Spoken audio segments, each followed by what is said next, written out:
고난은 인내를, 인내는 연다는 소망을 이루네.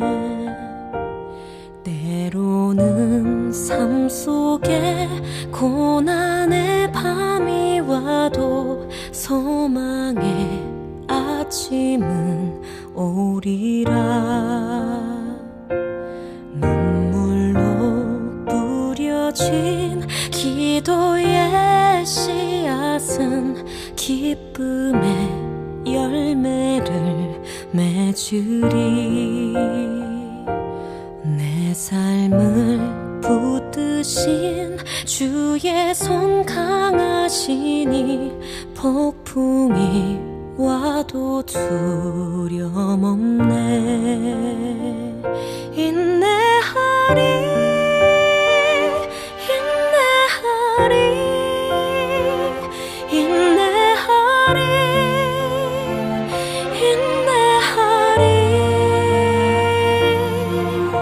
소망의 아침은 반드시 곧 오리니.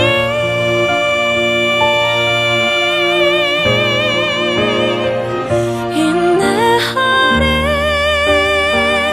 인내하리,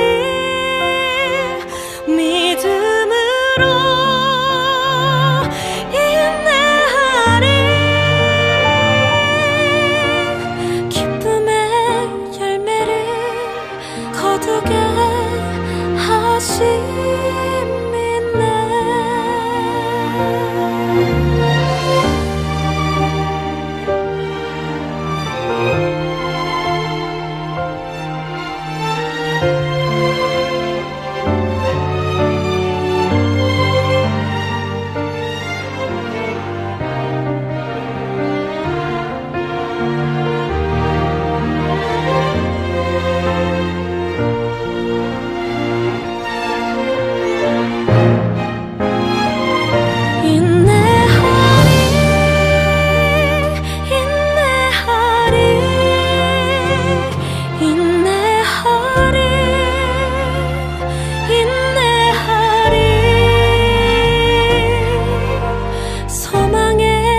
기쁨의 열매를 거두게 하심이네.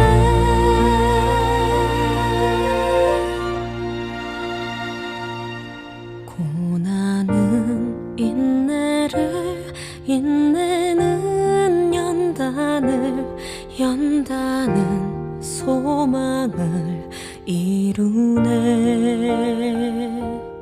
때로는 삶 속에 고난의 밤이 와도 소망의 아침은 오리라. 소망의 아침은 오리라.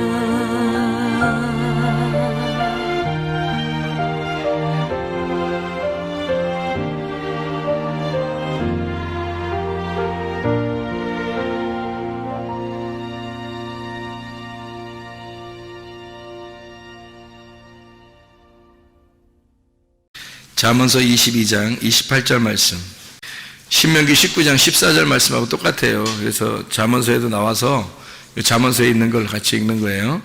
잠언서 22장 28절, 네 선조가 세운 옛 지계석을 옮기지 말지니라.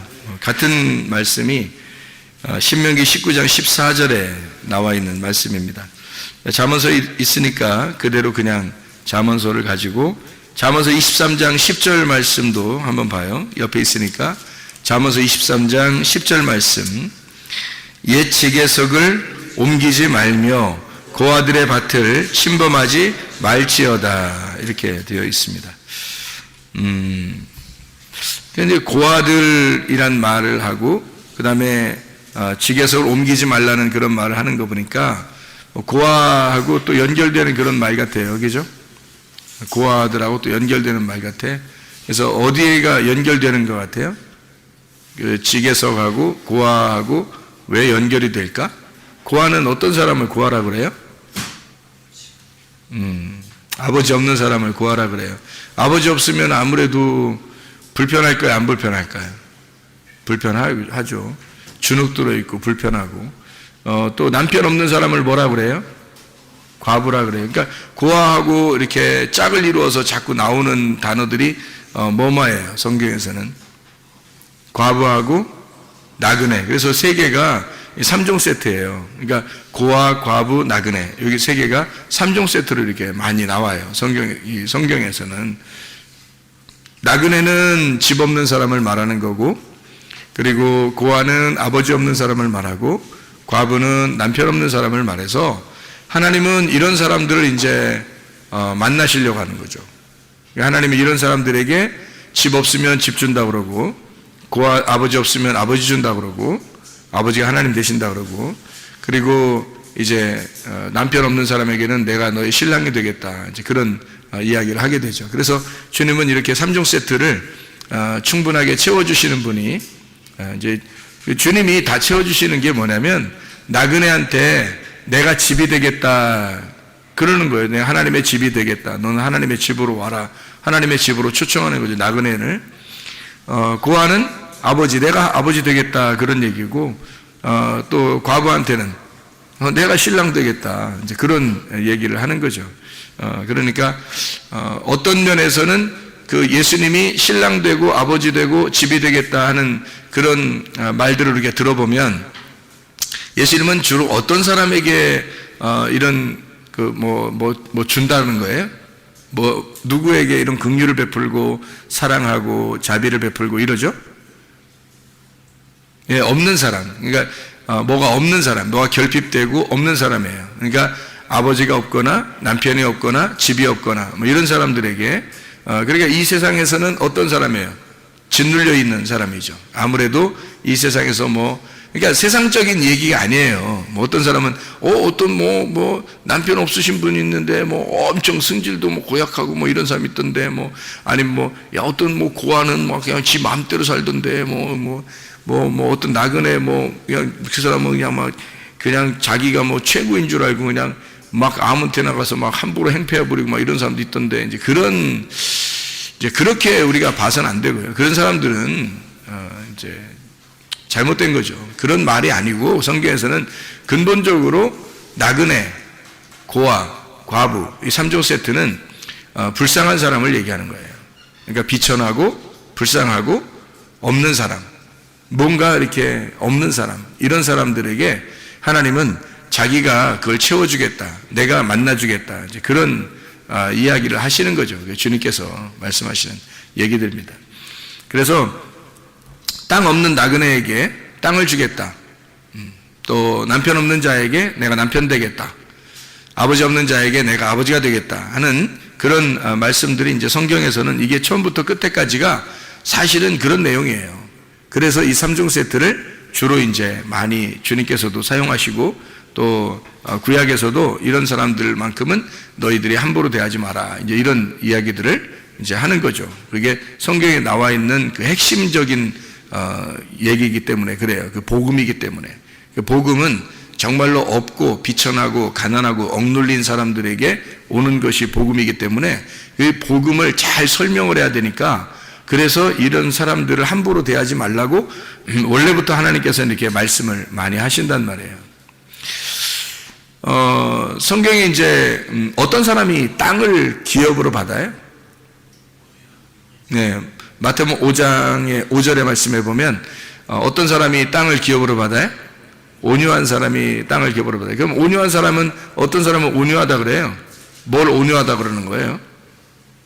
온유하다 그러면 우리 말로 말하면 조용하고, 그죠? 조용하고 착하고 이런 사람들은 땅을 많이 차지하게 될 것이다. 그럼 이제 땅이라고 하는 게 이제 부동산을 이야기하는, 그렇게 생각하면 이제 착하고 선량하고 조용한 사람들은 이제 부동산을 많이 차지하게 될 것이다. 이런 생각들을 많이 하거든요. 근데 아니란 말이에요. 그런 성경에서 그런 얘기를 솔직히 하겠어요? 그렇게 근데 조용하고 착하고 이런 사람들은 사기도 많이 당하고 땅이 있긴 땅이 뭐였어요. 한 점 부끄럼 없이 살죠. 한 점 부끄럼 없이, 땅 한 점 없이 사는 사람들이 상당히 많지. 그 온유한 사람들은 막 이렇게 뭔가 막 고집도 세고 다른 사람들을 이렇게 억지로라도 해서라도 자기 거를 챙기려고 하는 자기 욕심을 많이 가진 사람들이 아무래도 땅도 많고 이 세상에서 그래도 많이 차지하게 되죠. 그러니까 성경에서 말하는 것들은 뭔가 좀 다른 얘기들이죠. 온유한 사람이 땅을 얻는다는 말은, 온유한 사람을 성경에서는 뭐라 그래요? 온유한 사람을 성경에서는, 온유한 사람이 어떻게 된다? 어떤 사람이 온유한 사람이라는 거예요? 복받은 사람이 온유한 사람이라는 거예요. 그러니까 복받은 사람이 온유한 사람이라는 거고, 온유한 사람은 복받았다 그러는 거예요. 심령이 가난한 사람은 복받았다 그러죠. 복받은 사람은 심령이 가난해진다는 거 아니야. 그럼 애통하는 사람은, 애통하는 사람이 복받았다고 복받은 사람이 애통한대요. 그러면 우리가 지금 생각하는 거하고 전혀 틀린 얘기죠. 그렇죠? 그러니까 심령이 가난하다는 얘기도, 심령이 가난해진다면 복받은 사람이고, 복받은 사람은 반드시 심령이 가난해진다라는 얘기예요. 심령이 가난하다는 얘기는 우리가 말씀 많이 나눠서 알지만 영적으로 가난한 걸 말하는 거예요. 영적으로 막 이렇게 영적인 걸 구하는 거예요. 영적인 건 생명을 말하고 말씀을 말하니까 그 영적인 생명과 말씀, 하늘나라의 것을 요구하고 그것을 차지하려고 하는 그런 사람이에요. 이 땅의 것을 요구하는 게 아닙니다. 그런 심령이 가난해진다는 것은 벌써 복이 있다는 거예요. 복이라는 영생, 예수 그리스도가 그 사람에게 있으면, 그러면 이제 이 사람이 그런 것을 요구하게 된다는 거죠. 그런 가난의, 심령의 가난은 거지가 된다, 이런 얘기거든요. 진짜 거지예요, 거지. 심령의 가난하다는 말은 진짜 영이 거지가 됐다, 이런 의미예요. 영적으로 그것을 거지처럼 막 구한다, 그런 의미거든요. 애통하는 사람이 또 복이 있다. 복 있는 사람이 애통하게 된대요. 그 애통한다는 말은요, 펜테오라는 단어거든요. 펜테오라는 단어는 슬퍼한다는 말이고 애도한다는 말입니다. 이게 펜도스에서 온 단어예요. 슬픔, 애도라는 거예요. 그러니까 애도한다, 슬퍼한다, 그런 의미거든요. 그게 이제 파스코에서 나온 단어예요. 파스코라고 하는 단어가 고통스러운, 고난당한다는 의미가 있습니다. 그러니까 애통한 사람이 복이 있다, 복이 있는 사람이 애통한다는 말은 고난당한다는 말이에요. 복이 있는 사람이다, 그 사람은 애통한다, 고난당한다, 그런 말이거든요. 이게 파스카에서 나온 단어예요. 파스카라는 말이 6월절이거든요. 6월절. 그러면 이제 애통한다는 말이 그냥 우리가 애통해 이런 애통이 아니고, 사실은 6월절의 애통, 애끓는, 그 속에서 막 창자가 뒤집히듯이 애끓는 애통을 말하는 거예요. 그런 애통을 하게 된다. 어떤 사람이? 복받은 사람이, 복받은 사람아, 너는 이렇게 창자가 끊어질 만한 애통, 고난을 당하고 그런 그 고통을 호소하게 될 것이다, 부르짖게 될 것이다, 이런 얘기예요. 그 6월절의 고통이라는 게 대단하죠. 6월절이라고 하는 거는 여러분이 알듯이 6월절 날에 이렇게 피를 이렇게 발라가지고 어린 양의 피를 이렇게 바른 집은 살았죠. 근데 그렇지 않은 집들은 다 어떻게 했어요? 막 장자가 죽은 것에 대한 울음이 그 온 애굽 땅을 갖다 다 이렇게 울음바다가 됐단 말이에요. 그러니까 이게 장자가 죽었다는 말은 첫째 아들이 죽었다는 얘기인데, 그 집의 첫째 아들이 죽은 것에 대한 그 속에 창자의 그 애끓는 창자의 이렇게 호소, 애통, 그런 슬픔이거든요. 그 사람 아들 죽어서 나오는 슬픔이에요. 그런 슬픔이 온 바다를, 온 애굽 땅을 이렇게 적시듯이 그렇게 눈물을 흘린 그런 슬픔이 애통한다는 얘기인데, 복받은 사람들아, 너희들은 이렇게 될 것이다, 이런 얘기거든요. 이게 말이 안 맞죠. 이 땅에 있는 걸로 말하면 말이 안 맞는 얘기예요.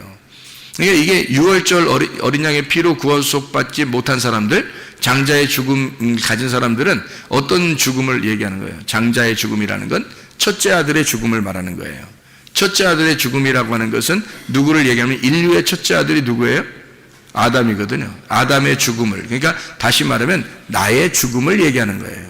내가 죽고 그리스도가 부활하는 거. 그래서 내가 죽어야 그리스도가 부활하는 거예요. 그러니까 나의 죽음을 통한 그 애통, 애곡. 예수 그리스도가 십자가 못 박혀 돌아가실 때 그의 어머니가 얼마나 울었겠어요. 그 울고 그렇게 그 슬퍼하던 그 예수님을 이렇게 잉태하고 출산하고요. 마리아가. 그리고서 그 예루살렘에 가서 예언자를 만나고 그러잖아요. 그럴 때 이제 뭐라 그래요? 당신은 이 아이 때문에 굉장히 애통하게 될 것이다. 이제 그런 이야기도 듣고 그러죠, 그죠? 그러니까 이 아이 때문에 애곡하게 될 것이다. 장자의 애곡입니다. 장자의 죽음에 의한 애곡. 예수님이 마리아의 그 자녀들 중에서 첫 번째 아들이에요. 그렇죠? 장자입니다. 예수님이요. 그 나머지 이제 동생들이 또 태어났는데 예수님이 첫 번째 아들이에요. 그러니까 그 장자의 죽음에 대한 것은 바로 유월절날 애굽에서 장자의 죽음이 누구의 죽음을 얘기하는 거겠어요? 그러니까 예수의 죽음을 얘기하는 거죠. 예수가 죽을 때 그의 어머니가 애통하는 그 애통을 생각해 보라고. 그 애통이 있는 것은 복받은 사람만 그렇게 할 수 있다는 거예요. 그 희한한 얘기죠, 그죠? 성경에서. 그러니까 그 애국이라는 애통이 어떤 의미냐면 첫째 아들이 죽는 의미. 그러니까 예수가 이 땅에 죽는 의미를 얘기하는 거거든요. 첫째 아들로 와서, 첫째 아담으로 와서 두 번째 아담이 오셔서 죽으시는 거거든요.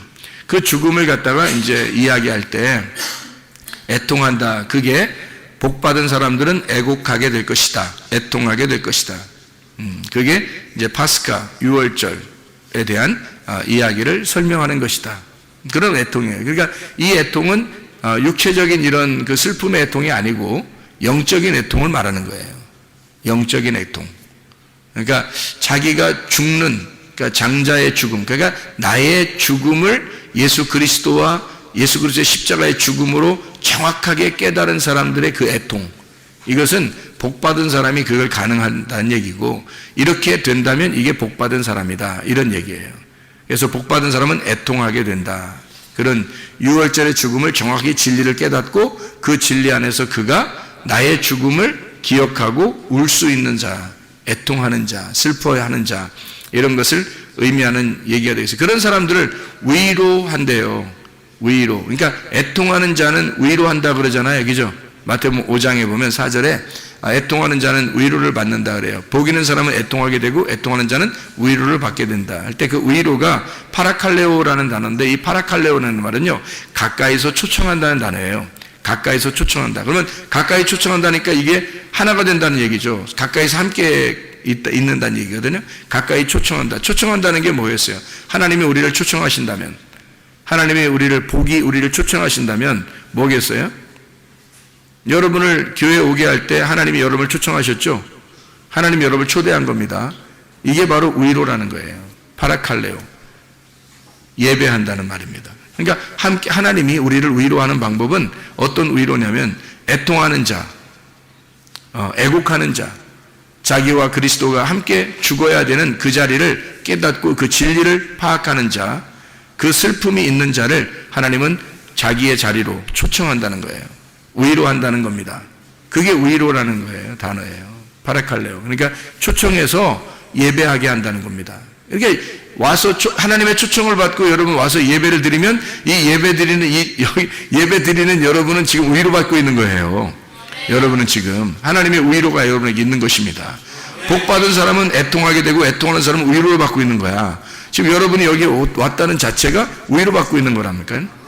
놀라운 거죠.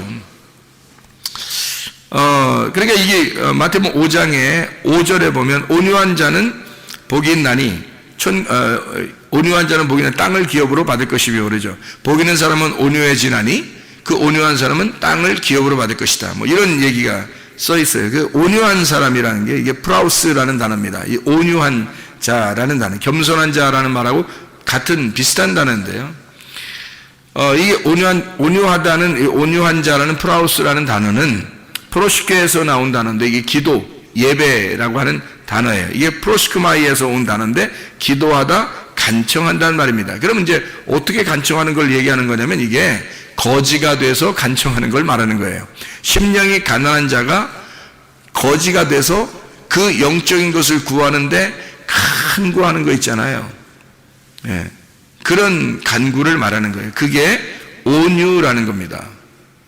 온유.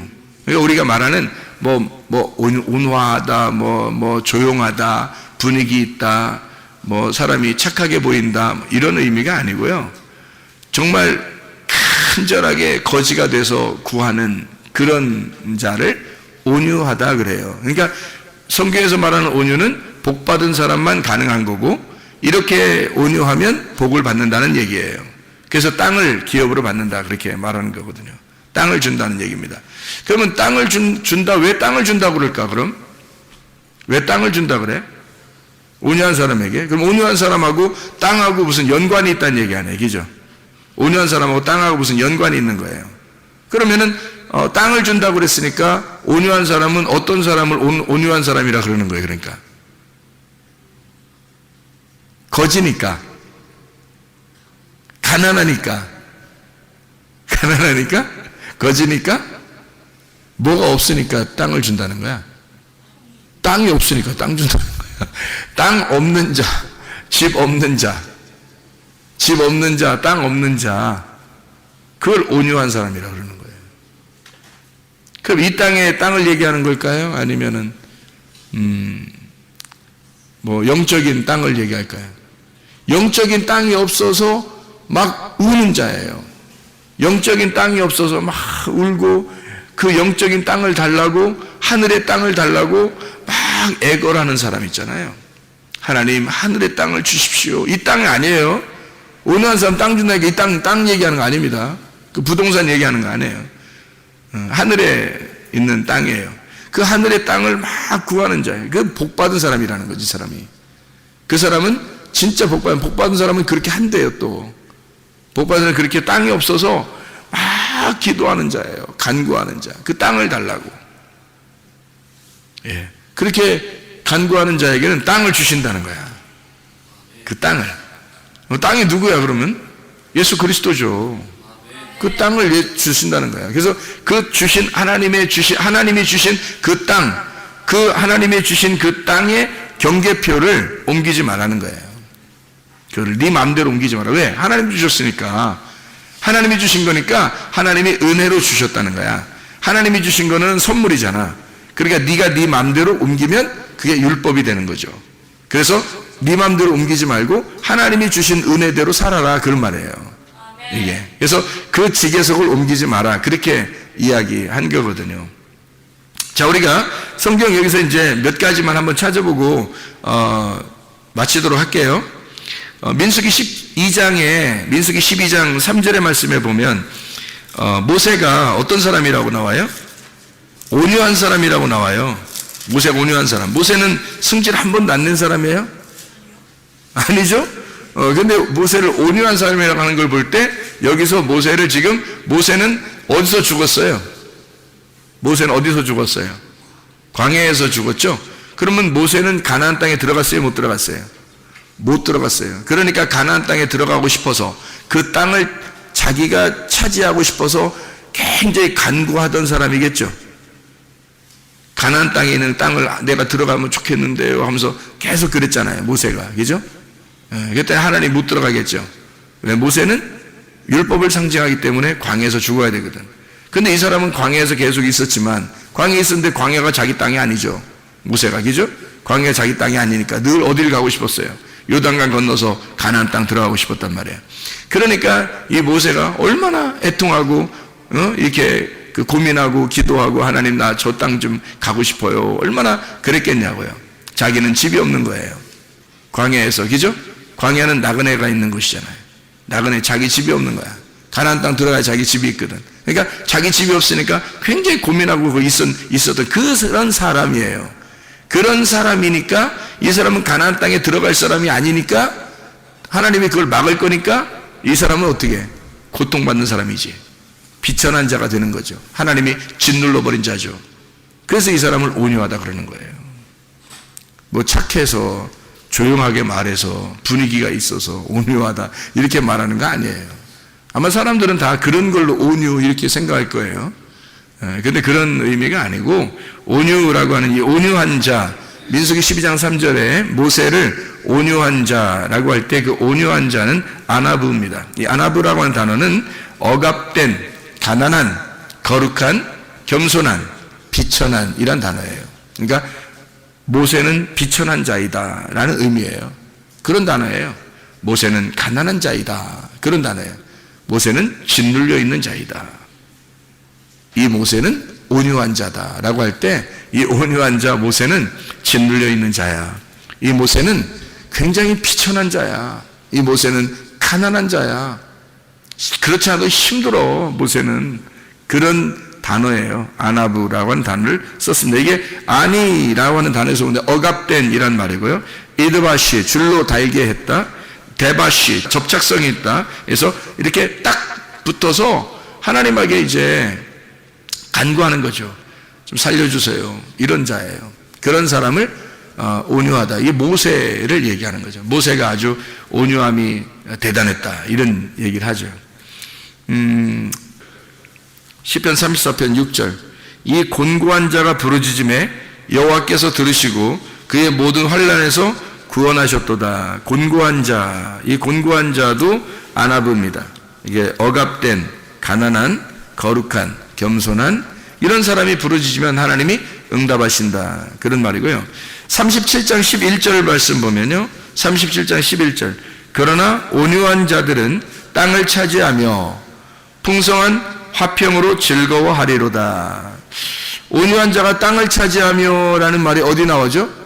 신약에서 마태복음 5장 5절에 나와 있는 말이 여기에 있는 말을 그대로 썼겠죠. 그죠? 그 온유한 자. 그래서 온유한 자 이게 아나브, 억압된, 가난한, 거룩한, 겸손한, 비천한 자, 땅을 차지하게 된다. 풍성한 화평으로 즐거워하리로다. 이런 말씀을 하고 있죠. 시편 119편 71절의 말씀에 보면요. 시편 119편 71절에 보면 고난을 당하면 유익하다 그렇게 이야기하거든요. 고난당한 것이 내게 유익이라 이로 말미암아 내가 주의 율례들을 배우게 되었나이다. 하나님의 말씀들을 배우게 되었다고 그러는데 그 고난을 통해서 그 고난이라고 하는 게 아나입니다. 보고 있다는 말이고 위협하고 있다, 누르다, 괴롭히다, 훈련하다라는 말입니다. 그러니까 하나님은 이 고난이 그냥 이렇게 어려움 주고서 없애버리려고 하는 고난이 아니라 사실은 훈련을 목적으로 하는 거예요. 훈련해서 짓눌러 버리는 거죠. 이 사람을 괴롭혀서 훈련하는 거예요. 하나님이 그걸 만들어내시는 걸 시편 119편 71. 그러니까 그게 이제 하나님의 말씀을 배우게 되는 기회가 되었다. 그런 이야기가 되겠습니다. 한마디로 말하면 온유한 자는 어떤 사람이에요? 이 땅에서 땅을 잃어버린 자죠. 땅을 잃어버린 자. 이 사람들이니까 하나님 앞에 간구하게 되고 애통하게 되고 하나님 땅을 주십시오라고 간청하니까 하나님께서 그런 사람들에게 땅을 주시겠다 이렇게 이야기하는 것이 되는 거죠.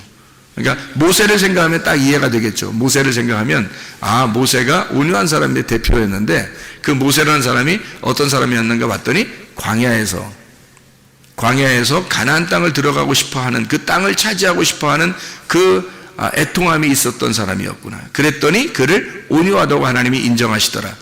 그래서 그 사람에게 주신 땅이 어디겠어요? 하늘나라 땅이죠.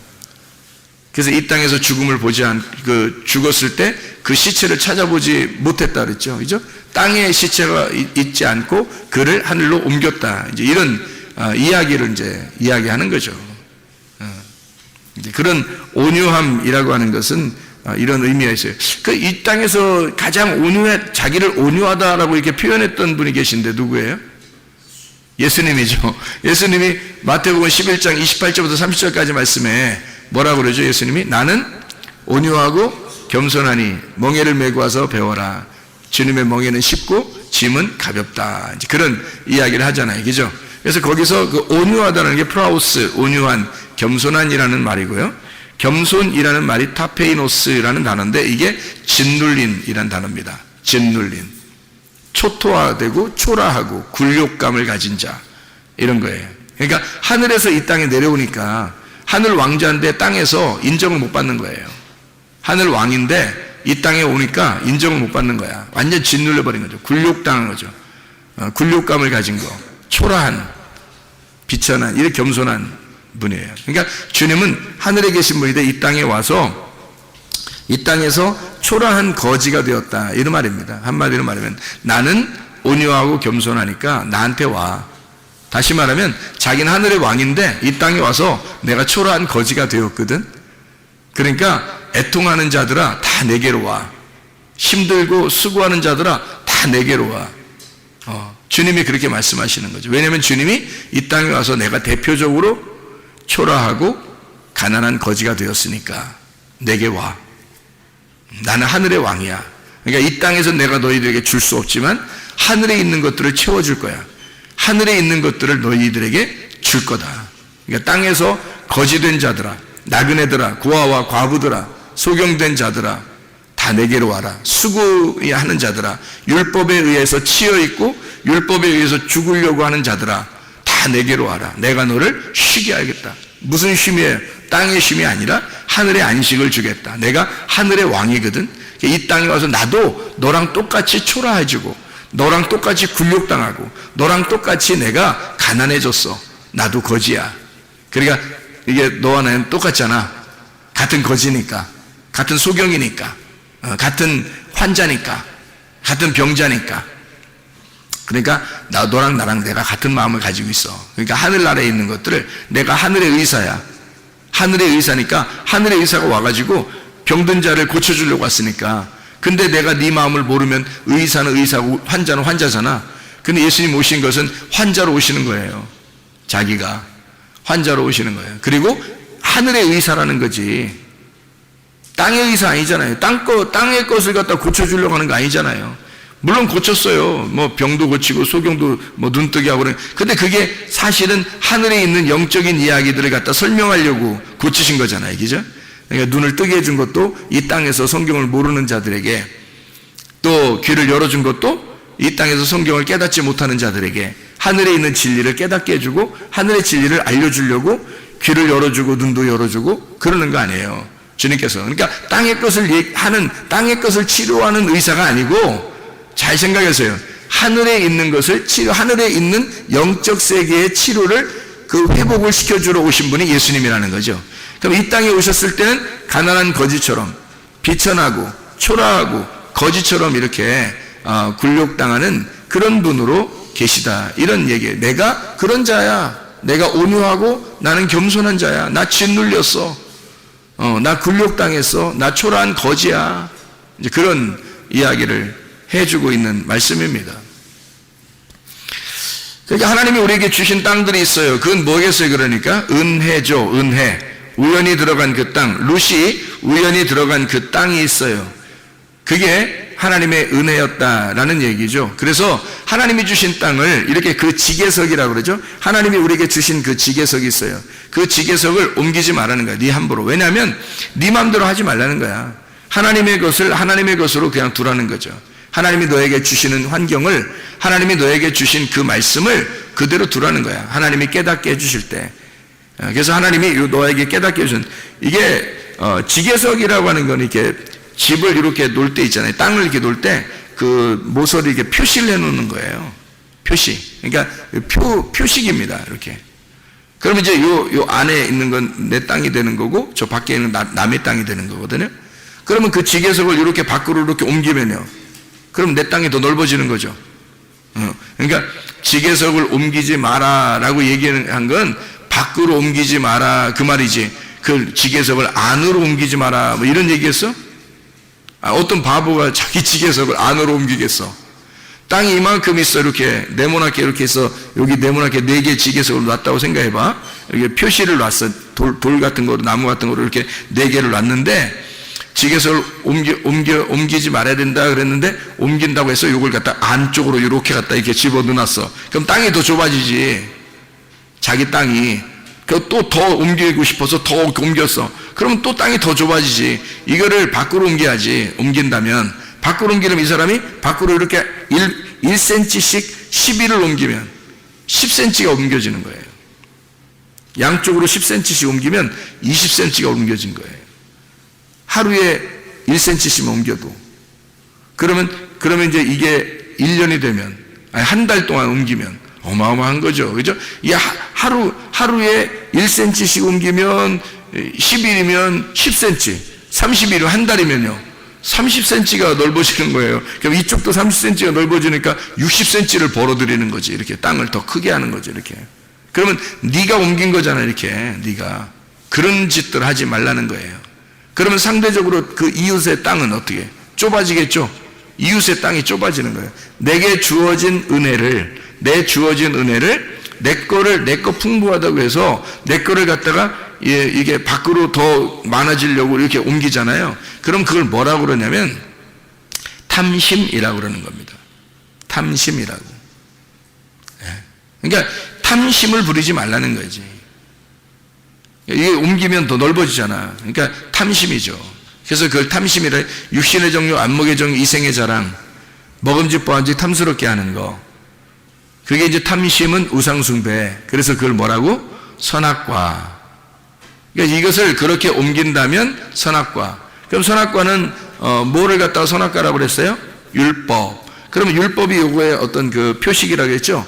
율법이 요거의 표식. 나를 이 안에서 자유롭게 만드는, 진리를 자유롭게 만드는 그 울타리란 말이에요. 그 율법이란 말이야. 이거를 넘어가지 마라 그 말이야. 요거를 넘지 마라. 너에게 주어진 그 율법 안에서, 그 안에서 자유해야 된다 그 말이거든요. 이것을 넘어가지 말라는 거지. 그러니까 우리에게 주어진 것들이 있어요. 환경들도 그렇죠. 우리에게 주어진 것들이죠. 나의 아내가 있을 거고 나의 남편이 있을 거란 말이에요. 그죠? 넘어가면 안 되겠죠. 그죠? 나의 자녀가 있을 것이고 나의 부모가 있을 거란 말이에요. 그걸 넘어가지 말라는 거죠. 그죠? 이거를 질서를 파괴하지 말라는 거고, 그리고 내게 주어진 것들을 넘어가지 말라, 뭐 이런 의미도 되겠죠. 그죠? 그래 내게 주어진 근본적인 것은 성경에서는 그 땅이라는 그 말씀을, 그 말씀 안에서 진리를 발견하라는 말이에요. 그 주어진 말씀 안에서 진리를 발견하라. 그래서 이 말씀이 지계석이에요. 이만큼 딱 여기 성경책 보면, 이게 성경책 이렇게 네모나게 생겼잖아요. 이게 책이잖아. 이 성경책 이 자체가 지계석이라고. 이 지계석. 그러면 이 안에서 진리를 발견해야지. 이걸 넘어서서 다른 것으로 진리를 막 깨달으려고 하는 사람들이 있어요. 그죠? 성경책 말고 다른 거로 진리를 깨달으려고 뭐 다른 지식을 막 구하고 이런 사람들도 꽤 있거든요. 그런 진리는 하나님께서 요구하시는 게 아니란 말이에요. 이게 욕심이죠. 자기가 탐심이란 말이에요. 좀 더 나아 보이려고, 다른 사람에게 좀 자기를 자랑해 보려고 하는 그런 거지. 솔직히 말해서 진리는 성경 안에 있습니다. 이 율법이라는 이 성경 안에 이 지계석을 옮기지 마라. 이 지계석 안에 진리가 있다. 이 진리를 요 안에서 발견하라. 그런 말이거든요. 그래서 룻이라는 여자가 보아스를 만날 때, 보아스가 룻한테 뭐라 그래요? 보아스한테 내 밭에서 다른 밭으로 안 가는 게 좋겠다 그래요. 왜 그러냐면 룻이 그 밭을 들어갈 때 우연히 들어갔어요. 우연히 들어갔다는 말은 자기 뜻대로 자기가 생각해서 저기로 들어가야지 하고 자기가 막 이렇게 연구해서 찾아가지고 저긴 보아스야, 그러니까 내가 가서 보아스하고 만나야지 이러면서 들어간 이런 게 아니란 말이에요. 그냥 우연히 이삭을 주스러 들어갔는데 그 밭이 보아스 밭이었던 거예요. 그러니까 이건 하나님이 주신 땅이죠. 하나님이 우연히 은혜로 주신 땅이지 자기가 선택한 땅이 아니란 말이에요. 자기가 선택한 땅이 아니라 하나님이 주신 땅이란 말이에요. 이 세상에 여러분 살아가는 동안에 내 계획대로 내 뜻대로 막 결정하려고 하는 사람들도 있죠. 근데 그럴 때가 많이 있죠. 근데 내 뜻대로 내 생각대로 잘 안 될 때가 많죠. 왜냐면 주변에 있는 것들이 나를 통제하는 거죠. 그게 지계석이란 말이에요. 나를 통제한다는 거죠. 그래서 딱 이렇게 이렇게 막아준다는 거죠. 이렇게. 그 안에서 진리를 발견하라는 거예요. 그 안에서 충분히. 그러니까 우리 교회라는 이 지계석이 이렇게 딱 있단 말이에요. 이렇게. 그럼 이걸 갖다가 여러분이 교회 난 무시해. 교회는 아무것도 아니야. 교회 세상의 교회는 다 똑같지. 그러면서 자기 교회를 무시하고 막 아무데나 막 교회 이러면 이 사람은 진짜 진리 깨닫지 못합니다. 쉽지 않아요. 왜냐하면 이게 교만한 거거든요. 탐심이에요. 욕심이라고.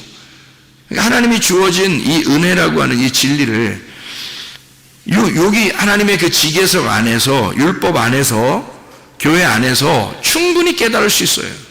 보아스의 밭 안에서 충분히 이삭을 주실 수 있단 말이에요. 충분히 이삭을 주시면서 먹고 살았어요. 그런데 보아스를 만난 거예요.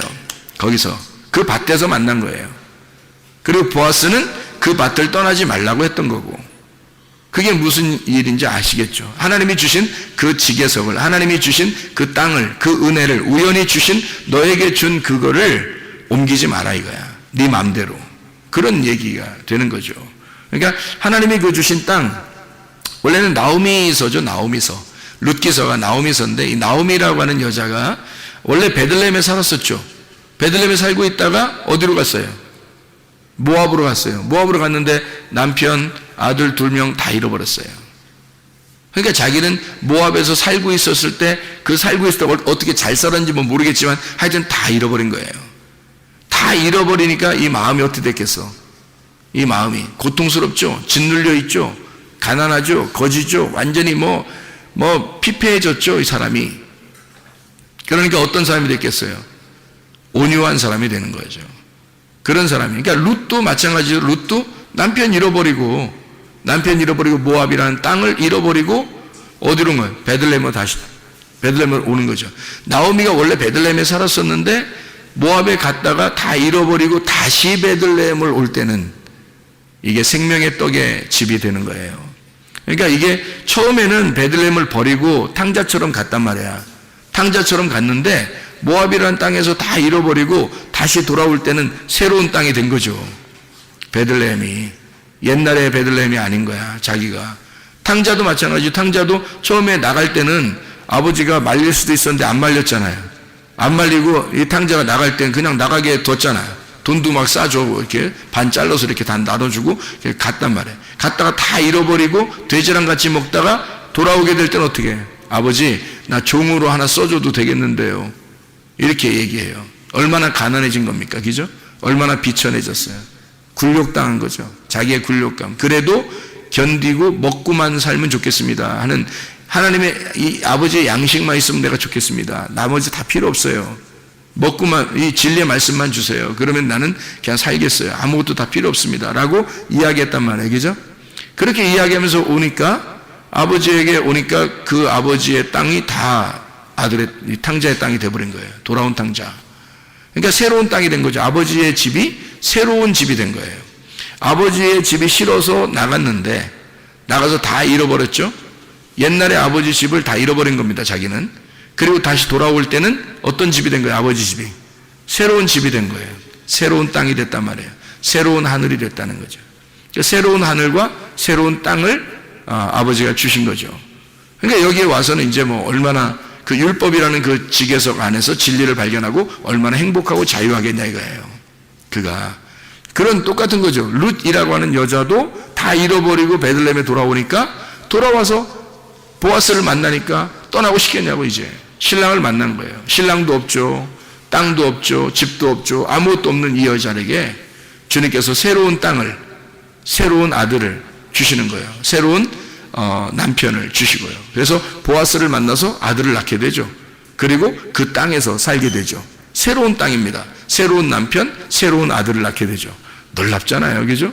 나오미도 똑같죠. 나오미도 옛날 거 다 잃어버렸더니 와서 새로운 땅을 얻었고 새로운 아들을 얻게 되었고 며느리를 통해서 룻이라는 며느리를 통해서 새로운 아들을 얻게 되었죠. 그리고 새로운 땅도 얻게 되었죠. 이렇게 하나님의 그 말씀은 우리에게 이 나오미를 통해서 이 땅과 아들을 새로운 땅과 새로운 아들을 주시겠다고 하는 그 약속을 우리에게 주시는, 어떤 사람이 됐다는 얘기예요. 어떤 사람에게만 이렇게 준다는 얘기? 온유한 사람에게만 이런 땅을 주신다는 얘기. 땅과 아들을 주시는데 온유한 사람에게만 주신다는 얘기. 그럼 어떤 온유한 사람? 완전히 땅을 잃어버린 자, 자기의 땅을 다 잃어버린 자에게 하나님의 땅을 주시겠다고 하는 약속. 이해가 되겠죠? 무슨 말인가? 이런 말씀입니다. 이 성경이라고 하는 게요. 욥이라고 하는 사람도 있어요. 성경에 욥이라고 하는 사람이 욥기서를 이렇게 가만히 보면 다 쓰고 나서 욥기서의 마지막에 42장에 욥기 42장에 2배 축복을 하죠. 2배 축복이라는 2배도 되지만 두 번째도 되거든요. 2배도 되지만 두 번째 축복을 주는 거예요. 그러면 첫 번째 축복은 뭐였던 거예요? 욥이 가지고 있었던 옛날 땅, 그죠? 옛날 부유했던 거, 옛날 재물, 옛날 자식들, 옛날 아들과 딸들, 그죠? 있었죠. 근데 두 번째로 줄 때는 어떻게 해요? 하나님이 두 번째 줄 때는 새 아들과 새 딸들, 그죠? 새 땅을 주시고 새 땅과 새 하늘, 새 하늘과 새 땅을 주시는 두 번째 축복을 땅이 아니라 하늘에서 주시는 그 축복을 욥기서 42장에 우리에게 소개해주고 있는 거죠.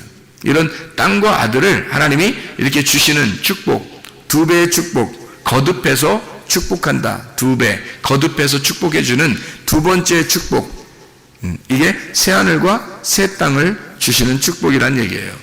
그 새하늘과 새 땅이 요한계시록 21장 1절하고 4절 이렇게 나오죠. 그죠? 요한계시록 21장 1절 4절 말씀. 이사야 65장 17절에도 새하늘과 새 땅이 나오고요. 이사야 66장 22절에도 새하늘과 새 땅이 나옵니다. 하나님은 우리에게 하나님이 우리에게 우연히 주신 그 은혜, 하나님의 그 지계석, 그 땅, 하나님이 정하신 그 땅을 우리에게 주고 싶어 하신다. 라합이라는 여자는 또 어때요? 라합이라는 여자는 여리고성 무너질 때 라합이라는 그 사람이 살아났죠. 그 식구들도 살아났잖아요. 그럼 라합이라는 여자는 뭐 거기서 굉장히 뭐 대단히 인정받는 여자였을까요? 아니겠죠. 그 여자는 이렇게 성에 가면 이렇게 밑에 사는 게 아니라 막 이렇게 다락방에 살고 이렇게 위에 살고 이런 사람들은 이렇게 잘 사는 사람은 아니겠죠. 그러니까 이렇게 얻어서 사는 그런 사람이에요. 자기 땅도 아니고. 그게 이 여리고성이 다 무너질 때 이 사람은 새로운 여리고를 이제 주시는 거죠. 향기로운 그 여리고를 새로운 것을 주는 거예요. 이 이스라엘 백성들이 점령에 들어가서 하나님이 새로 이 사람을 살려서 이스라엘 백성과 똑같이 그 땅을 나누도록 그렇게 만들어 주셔서 라합이라고 하는 이 여자는 유대인을 만나서 유다의 자손을 만나가지고 대단히 축복받은 여자가 되었죠. 그래서 라합이라는 여자를 통해서 나중에 예수님이 나중에 출산하게 되는 그런 그 예수님의 그 족보에 기록되는 놀라운 여자가 되었습니다. 그러니까 이것도 역시 그 옛 땅을 잃어버린 여자에게 새로운 땅을 주시겠다고는 하나님의 놀라운 새로운 땅과 새로운 아들을 주시는 하나님의 놀라운 역사, 이것을 우리가 보게 되는 거죠.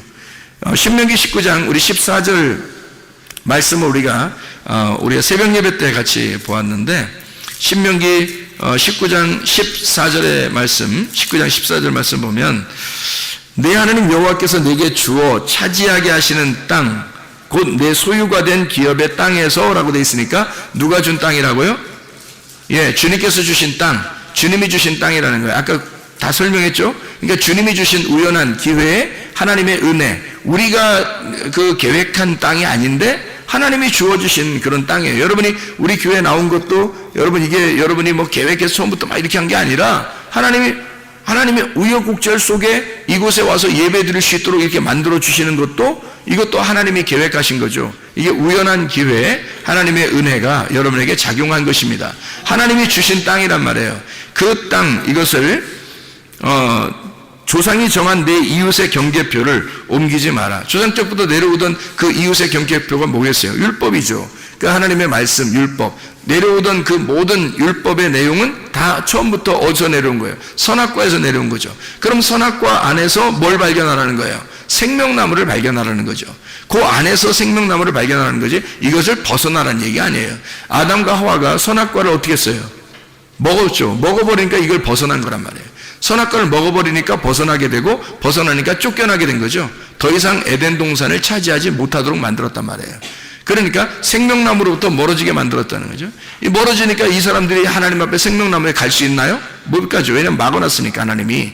그러니까 하나님이 찾아가야 되는 거예요. 그래서 찾아오신 것이 바로 주님이셔요. 주님이 찾아오셨으니까 은혜라고 그러죠, 우리가. 그죠? 우리가 노력해서 한 게 아니라 주님이 찾아오셨다 그러니까 그걸 우연한 하나님의 은혜라 그렇게 말하죠. 내게 주어진 은혜, 내게 주어진 선물, 그걸 주님이 예수 그리스도라고 말하는 거예요. 그 예수님이 우리에게 찾아오셔서 그 은혜를 주신 그것을 너는 벗어나지 마라. 이것을 넘어가지 마라. 이런 얘기가 되는 거겠죠. 그러니까 여기 율법이라고 하는 선악과 너의 이웃의 경계표에서 여기에서 벗어나지 말고 이 안에서 진리, 이 안에서 생명의 나무인 진리의 말씀을 깨달아 알아야 된다. 이제 이런 말씀이 되는 거죠. 그러니까 이 안에서 발견해라. 그 말입니다. 자, 그럼 이게 이제 어떤 사람에게 땅을 준다겠다고요? 온유한 사람에게 땅을 준다겠다고. 그럼 온유한 사람에게 땅을 준다는 말은 어떤 의미를 가지고 있을까? 한 가지만 보고 우리가 마치도록 할게요. 창세기 23장 13절부터 창세기 23장 13절부터 20절까지 말씀인데요. 창세기 23장 13절부터 20절까지 말씀. 자, 여기에서 아브라함이라는 사람이 나오는데, 이 아브라함이 그 백성, 그 땅의 백성이 듣는 데서 에브론에게 말하 이르되 당신이 합당히 여기면 청하건대 내 말을 들으시오. 내가 그 밭값을 당신에게 주리니 당신은 내게서 받으시오. 내가 나의 죽은 자를 거기 장사하겠노라. 에브론이 아브라함에게 대답하여 이르되 내 주여 내 말을 들으소서. 땅값은 은 400세겔이지만 그것이 나와 당신 사이에 무슨 문제가 됩니까? 당신의 죽은 자를 장사하소서. 아브라함이 에브론의 말을 따라 에브론이 해쪽 속에 듣는 데서 말한 대로 상인이 통용하는 은 400세겔을 달아 에브론에게 주었더니 마므레 앞 막벨라에 있는 에브론의 밭 곧 그 밭과 거기에 속한 굴과 그 밭과 그 주위에 둘린 모든 나무가 성문에 들어온 모든 해쪽 속에 보는 데서 아브라함의 소유로 확정된지라. 그 후에 아브라함이 그 안에 사라를 가나안 땅 마므레 앞 막벨라 밭 굴에 장사하였더라. 마므레는 곧 헤브론이라. 이와 같이 그 밭과 거기에 속한 굴이 해쪽 속으로부터 아브라함이 매장할 소유지로 확정되었더라. 이렇게 되어 있거든요. 그럼 이게 이제 창세기 23장 13절에서 20절까지 말씀에 왜 아브라함은 에브론에게서 이렇게 땅을 샀을까요? 왜 땅을 샀을까요? 땅값을 후하게 쳐준 거예요. 땅값을 후하게 쳐서 그걸 땅을 산 거거든요. 값을 치르고 우리를 산 거죠. 주님이 우리가 땅을 차지하게 하려고 주님이 우리를 위해서 대신 값을 치러준 거죠. 그렇죠? 그러면 이 후한 값을 치르고 우리를 땅을 차지하도록 만들어. 그러면 그 땅이 어떤 땅이라고 여기서는 말해요? 이 아브라함이 어떤 사람이기 때문에 여기 땅을 산 거예요. 땅이 없어서. 그죠? 그러면 땅이 없다는 것은 여기서 지금 아브라함이 어떤 사람이었다는 거예요? 나그네였다는 거예요. 나그네였다. 나는 나그네다. 집이 없다. 집이 없으니까 나는 뭐 천막 하나 치면 내가 집이고 그냥 뭐 천막 걷어서 저쪽으로 옮기면 저기가 내가 그냥 잠자는 곳이고 뭐 이렇게 생각했는데, 아니 아예 그냥 그 죽은 부인을 위해서 거기다가 집어넣어야 되니까 그 땅 안에 집어넣어야 되거든요. 그러니까 이게 천막 안에다 집어넣고 다닐 수는 없잖아요. 그러니까 땅 안에다 이렇게 집어넣어야 되는데 내 땅이 없는 거야. 그렇죠?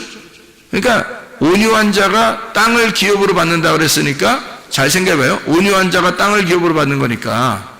그러면 온유한 자는 뭐라고요? 어떤 사람이라고? 어떤 사람이요?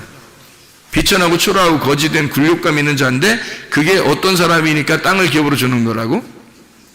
땅이 없으니까 땅을 기업으로 준다고. 그러니까 온유한 자는 근본적으로 뭘 얘기하는 거라고? 어떤 사람을 얘기하는 거라고? 땅이 없는 사람을 얘기하는 거라고. 그러니까 아브라함도 지금 어떤 사람이야? 땅이 없는 사람이라니까. 땅이 없는 사람이니까 땅을 차게 된 거예요.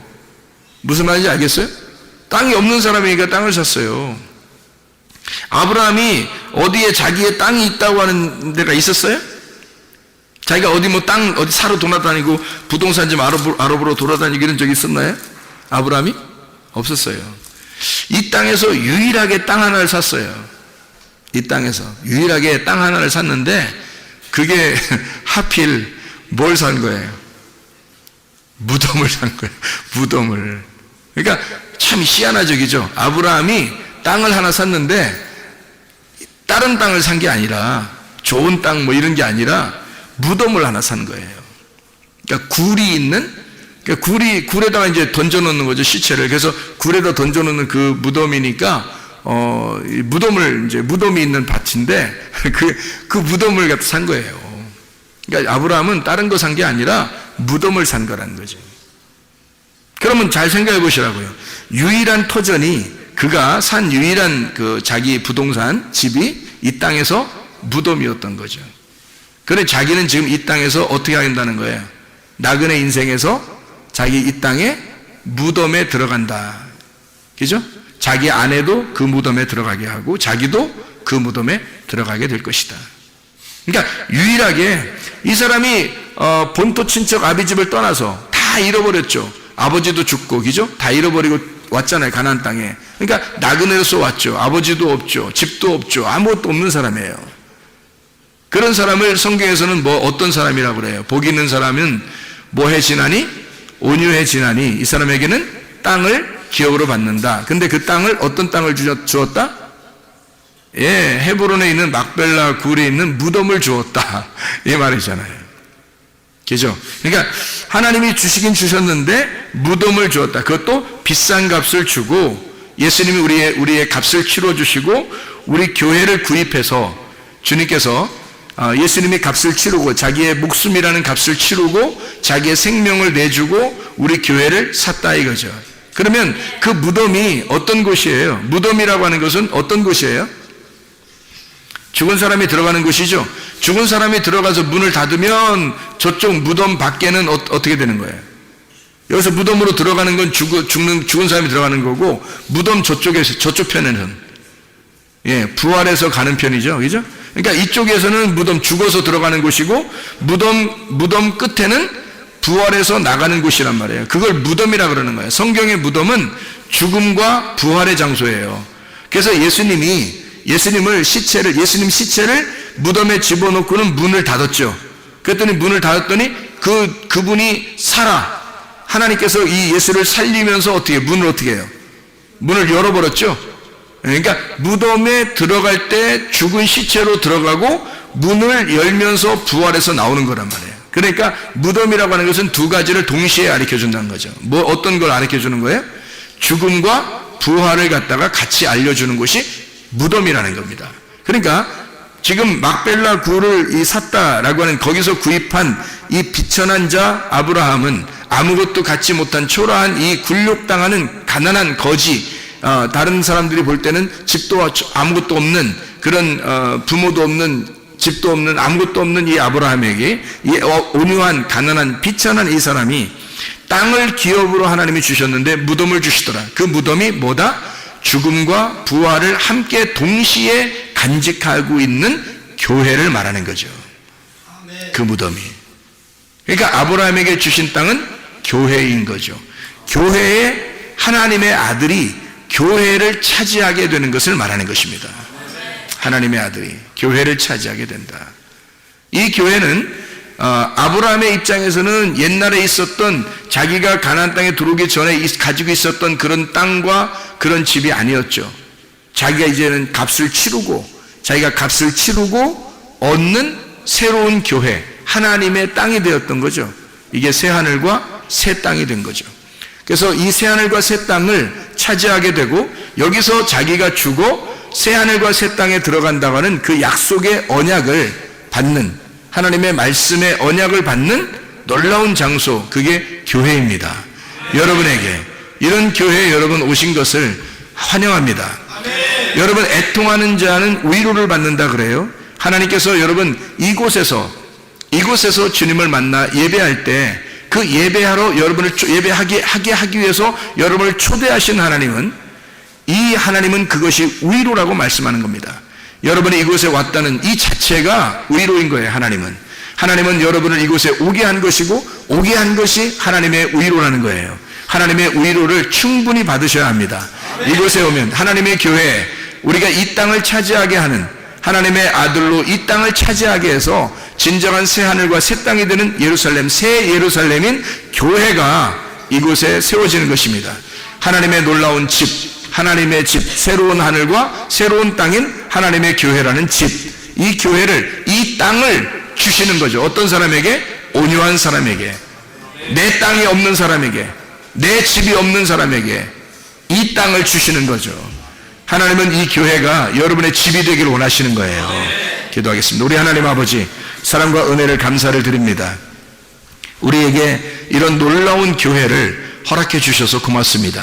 하나님의 말씀이, 그 진리가 끊임없이 흐를 수 있도록 인도해 주셔서 하나님의 뜻대로 살다가 주님 만나게 도와 주시옵소서. 예수 그리스도 존귀하신 이름 받들어 기도 올리옵나이다.